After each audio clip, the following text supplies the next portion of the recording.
गंगा नदी भारत की सबसे महत्वपूर्ण एवं पवित्रतम नदी है। इसकी लंबाई 2525 किलोमीटर है। इस वीडियो में हम गंगा नदी का प्रवाह दो स्तर पर देखेंगे। पहला देश के स्तर पर, दूसरा राज्य के स्तर पर। प्रारंभ में हम देश के स्तर पर गंगा नदी के प्रवाह को देखते हैं, यानी कि देश में मोटे तौर पे कौन कौन से राज्यों में कौन कौन सी दिशाओं में बहती है। उसके बाद हम देखेंगे हर राज्य के हिसाब से अलग अलग गंगा नदी के प्रवाह को। जो ये गंगा नदी है, इसकी उत्पत्ति उत्तराखंड से मानी जाती है। उत्तराखंड के बाद में ये बहती है उत्तर प्रदेश राज्य में। उत्तर प्रदेश के बाद में बहती है बिहार राज्य में। बिहार के बाद इसका कुछ हिस्सा झारखंड में बहता है और पश्चिम बंगाल में होकर ये दो भागों में बढ़ जाती है। एक भाग पद्मा नदी के नाम से बांग्लादेश में होकर बंगाली खाड़ी में गिरता है। दूसरा भाग हुगली नदी के नाम से कलकत्ता से होकर बंगाली खाड़ी में गिरता है। इसमें एक नदी और आकर मिलती है, ब्रह्मपुत्र नदी। ये ब्रह्मपुत्र नदी बांग्लादेश में इस पद्मा नदी में मिलती है। इस प्रकार से एक नदी और है, मेघना नदी, इस पद्मा नदी में आकर मिलती है और इस मेघना के रूप में ही बंगाली खाड़ी में गिरती है। अब हम गंगा नदी के प्रवाह को राज्य के स्तर पर देखते हैं कि ये अलग अलग राज्यों में किस प्रकार से बहती है। उत्तराखंड में गंगा नदी का उद्गम दो नदियों के रूप में होता है। एक तो भागीरथ नदी और दूसरी नदी है अलकनंदा नदी। ये दोनों नदियां मिलकर गंगा नदी का निर्माण करती हैं। इसमें से जो भागीरथी नदी है, इसका उद्गम उत्तरकाशी जिले के गंगोत्री ग्लेशियर से गौमुख स्थान से होता है। भागीरथी नदी के आगे बढ़ने के साथ साथ इसमें कुछ और नदियां अपना पानी डालती हैं। जैसे कि इसमें सबसे पहले आती है कौन सी, केदार गंगा, फिर आती है जाद गंगा, फिर आती है जालंधरी नदी, फिर आती है सियान नदी और अस्सी गंगा इसमें अपना पानी डाल देती है। इसके अलावा इसमें ही एक नदी है जो कि टिहरी स्थान पर आकर इसमें मिलती है। वो नदी है भिलांगना नदी। यह नदी खतलिंग ग्लेशियर से उत्पन्न होती है। यहीं पर विश्व का सबसे ऊंचा बांध टिहरी बांध स्थित है। दूसरी ओर संतोपथ ग्लेशियर व भागीरथ खड़क से उत्पन्न होती है विष्णुगंगा। विष्णुगंगा में माणा गांव में आकर मिलती है सरस्वती नदी। इसके थोड़ी दूर आगे हिंदुओं का एक प्रसिद्ध तीर्थ स्थान बद्रीनाथ है। बद्रीनाथ जो मंदिर है, यह नर्व नारायण पर्वतों के मध्य स्थित है। इसके आगे विष्णुगंगा में आकर मिलती है धौली गंगा। धौली गंगा की उत्पत्ति निधि दर्रे के नाम से निधि दर्रे के आसपास मानी जाती है। धौली गंगा में ही नंदा देवी ग्लेशियर से उत्पन्न ऋषि गंगा आकर मिलती है। विष्णु गंगा व धौली गंगा की संयुक्त धारा ही अलकनंदा कहलाती है। अलकनंदा में अभौम कुंड से उत्पन्न नदी नंदाकिनी नंदप्रयाग में आकर मिलती है। इसी प्रकार से पिंडार ग्लेशियर से उत्पन्न पिंडार नदी कर्णप्रयाग में आकर मिलती है। इसके आगे रुद्रप्रयाग में आकर मिलती है मंदाकिनी नदी। मंदाकिनी की उत्पत्ति चौराबाड़ी ग्लेशियर से होती है और इसी के किनारे है प्रसिद्ध तीर्थ स्थल केदारनाथ। अब भागीरथ व अलकनंदा का मिलन होता है देवप्रयाग में और यहीं से इसका नाम गंगा नदी पड़ जाता है। इसके बाद गंगा नदी ऋषिकेश हरिद्वार में प्रवेश करती है।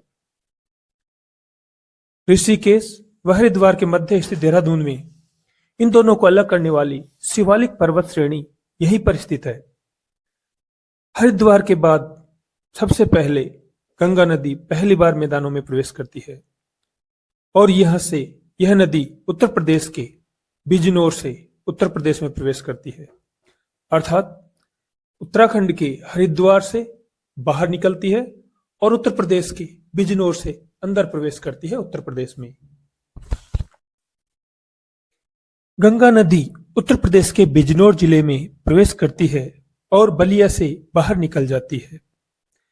गंगा उत्तर प्रदेश के कई जिलों से होकर गुजरती है। इनमें से कुछ प्रमुख जिले हैं कन्नौज, प्रयागराज, गाजीपुर। गंगा की सबसे बड़ी सहायक नदी यमुना है। यमुना नदी का उद्गम उत्तराखंड के उत्तरकाशी जिले के बंदरपुंछ ग्लेशियर से होता है। उद्गम के बाद देहरादून में होते हुए यह उत्तर प्रदेश के सहारनपुर जिले में प्रवेश करती है। फिर हरियाणा और उत्तर प्रदेश की सीमा बनाते हुए दिल्ली में प्रवेश करती है। दिल्ली के बाद पुनः उत्तर प्रदेश में आती है और प्रयागराज में गंगा नदी में यमुना का मिलन हो जाता है। अब यमुना नदी में मिलने वाली प्रमुख नदियां जो है वो इस प्रकार है। सबसे पहले इसमें आकर मिलती है हिंडन नदी। इसके अलावा इसमें आकर मिलती है इटावा उत्तर प्रदेश में चंबल नदी। हमीरपुर उत्तर प्रदेश में आकर मिलती है बेतवा नदी। चंबल से 10 किलोमीटर आगे आकर मिलती है इसमें सिंध नदी। इसके बाद आकर मिलती है केन नदी। गंगा के उत्तरी भाग में कन्नौज में आकर मिलती है रामगंगा नदी, जो कि उत्तराखंड की पौड़ी गढ़वाल की दुधवा टोली रेंज से उत्पन्न होती है और अल्मोड़ा पौड़ी गढ़वाल होते हुए बिजनौर उत्तर प्रदेश में प्रवेश करती है तथा कन्नौज में गंगा में आकर मिल जाती है। रामगंगा के बाद गंगा में आकर मिलती है गोमती नदी, जो कि पीलीभीत उत्तर प्रदेश के में फुलहर झील से उत्पन्न होती है और लखनऊ होते हुए गंगा में मिल जाती है। इसके बाद उत्तराखंड से आने वाली काली नदी भारत व नेपाल की सीमा बनाते हुए उत्तर प्रदेश में आकर मिलती है घाघरा नदी में। घाघरा नदी की उत्पत्ति तिब्बत के मापचाचोंग ग्लेशियर से होती है। अब यह नेपाल में बहती हुई आगे बढ़ती है। नेपाल में इसे कर्नाली के नाम से जानते हैं, भारत में इसे घाघरा के नाम से जानते हैं। अब यह घाघरा नदी काली या फिर शारदा नदी के नाम से जो नदी है उसका पानी लेकर आगे बढ़ती है। आगे इसमें आकर मिलती है राप्ती नदी, जिसके किनारे गोरखपुर नगर स्थित है और अंत में घाघरा नदी बिहार के छपरा में गंगा में मिल जाती है।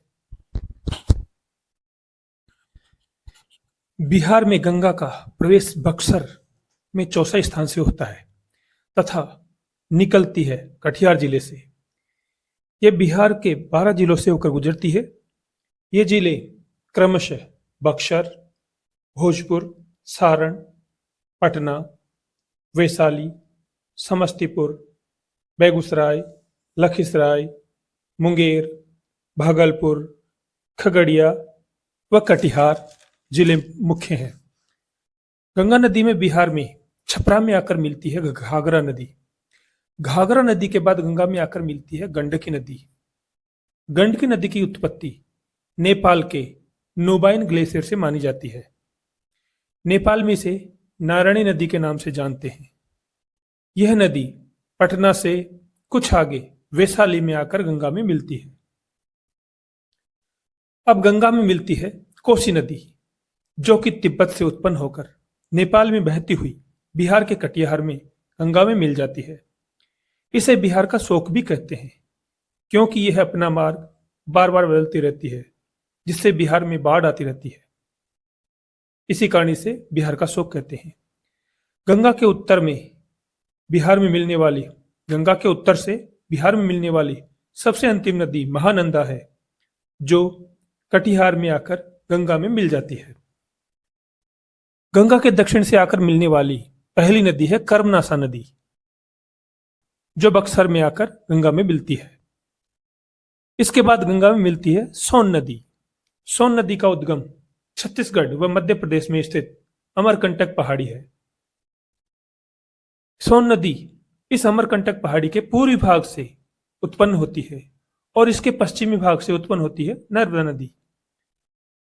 सोन नदी की उत्पत्ति के बाद यह छत्तीसगढ़ में बहते हुए मध्य प्रदेश में जाती है, फिर मध्य प्रदेश से उत्तर प्रदेश में जाती है। उत्तर प्रदेश में आकर मिलती है इसमें रिहंद नदी। यहीं पर रिहंद बांध भी बना हुआ है। अब सोन नदी बिहार में बहते हुए पटना राजधानी में जाकर गंगा में मिल जाती है। इसके बाद गंगा नदी में मिलती है पुनपुन व फाल्गु नदी की संयुक्त धारा। झारखंड में गंगा नदी सबसे कम लंबाई में बहती है। यह झारखंड के केवल साहबगंज जिले में बहती है। झारखंड के बाद गंगा नदी प्रवेश करती है पश्चिम बंगाल में और पश्चिम बंगाल के मालदा के बाद मुर्शिदाबाद में बहती है। मुर्शिदाबाद में फरक्का नामक स्थान पर यह 2 भागों में बढ़ जाती है। एक शाखा बांग्लादेश में जाती है पद्मा नदी के नाम से और दूसरी शाखा होती है हुगली नदी के नाम से।